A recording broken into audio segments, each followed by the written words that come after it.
Welcome to the Simply Human podcast, where we explore the everyday challenges of being human. I'm Carolyn Lynskey, a leadership and self trust coach, and my co host, Christina Caro, will be back next episode. But today is just you and me. Lately, I've been having a lot of conversations with clients, friends, and honestly with myself about the unprecedented level of uncertainty so many of us are navigating today. It often starts with a single thought, and before you know it, your mind is spiraling. Job security, financial security, the economy, changes in the industry, what AI means to our future, even whether your retirement plans are still viable in this market. Your brain doesn't know where to stop. It tries to protect you by running through every possible scenario. But instead of helping, it leaves you stuck, anxious, or just plain exhausted. And today, I wanted to share a few simple but powerful practices that I have been using with my coaching clients and in my own life to break that cycle. Not to fix everything, but to feel more accepting of today's reality in the moment. To live in today, not just survive today. Because here's the thing, your brain is doing what it's wired to do: seek safety. In uncertain times, it goes into problem solving overdrive and it scans for patterns, predicting danger like normal, and it loops through every worst case scenario. My brain, I'm an expert in catastrophizing. And in those times, those scenarios never happen. That's the brain's default to prepare for danger. What it rarely reminds me, though, is what's going right or that I'm actually okay right now. But just because my brain goes there doesn't mean I have to follow it. When you catch yourself spiraling, pause and just remind yourself, this is my brain doing its job. Then shift your attention with this question: what can I do right now? Sometimes that means going for a walk. Sometimes it means making a list, cutting an expense or two, or simply recognizing I've done what I can today. The answer doesn't have to be big. It just has to bring you back to living in the present moment. So, what do I mean by living in the present moment? It doesn't mean pretending everything's fine, and it's not about being perfectly mindful. It's about staying where what's real, what's right in front of you. Ask yourself, what is happening right now? And what can I do right now? This isn't passive, it's actually pretty powerful. And it keeps you from getting pulled into dozen imagined futures that may never happen. And no, you don't have to shut off your planning brain. You're a planner. I get it. Just soften the grip of needing certainty.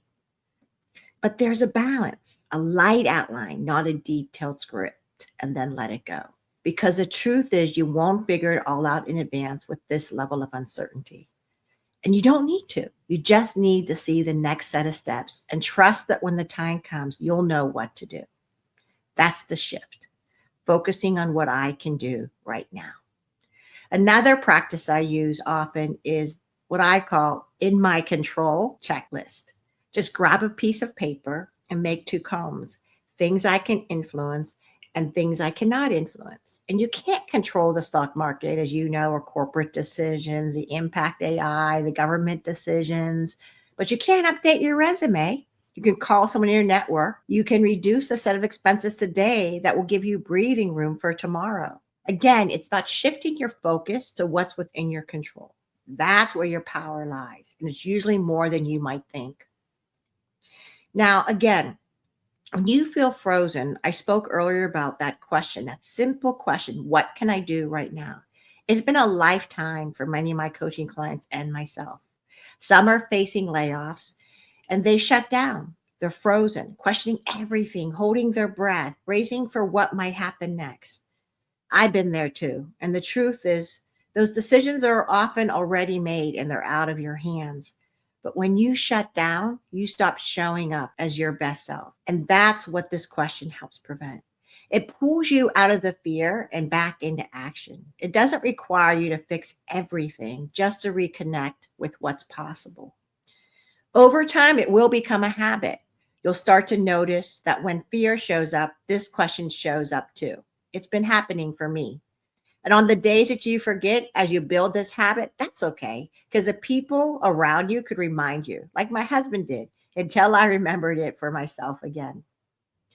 So, this is the thing. You don't have to go on this journey alone. We all get our own heads, and that's just being human. So, I ask you to share this question with someone you trust and make sure that you use it with each other. Bring each other back to the present moment. Remind each other of what's real. And that's where the real connection and strength lives, so that we can stop surviving and start living. Remember, we can't plan for everything in this level of uncertainty. We can't predict what's next, but we can deal with what's real.